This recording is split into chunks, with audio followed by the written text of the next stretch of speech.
I don't want to go back into, you know, get the whole history, but one of the factors that people talk about is that fear of Ukraine joining NATO. When you think about the structure of NATO, it's hard to talk, and maybe it's not your position to talk about a post, ideally an environment in which there's some sort of détente between Russia and Ukraine. But what is the likely scenario for what NATO looks like in Europe? From where, is that something NATO has talked about at this point? Well, actually, the Secretary General has said that Ukraine's position is in the Euro-Atlantic family, and is in NATO. Right. And so he that's said it now fairly a fait recently. accompli, right? But of course, everybody understands that now, when the war is ongoing, that is not going to happen soon.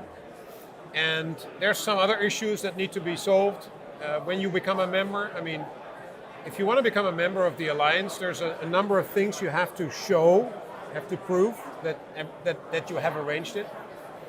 And you have to tick those boxes, so to say. And that has not happened yet. But you cannot be in a conflict when you become a member. So right. That is also part of the issue now. But I think it is extremely important to understand that the Ukrainian armed forces, after this conflict, will be the biggest and best trained armed forces in Europe.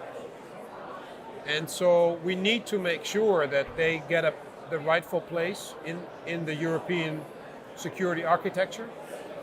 And I think that is the reason, not only because in the Bucharest summit in 2008, the leaders decided that Ukraine and Georgia would become a member of NATO, but also because of the realities.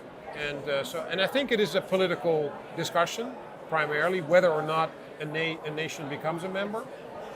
But from a military standpoint, it is important to look at the position of the Ukraine armed forces after this conflict.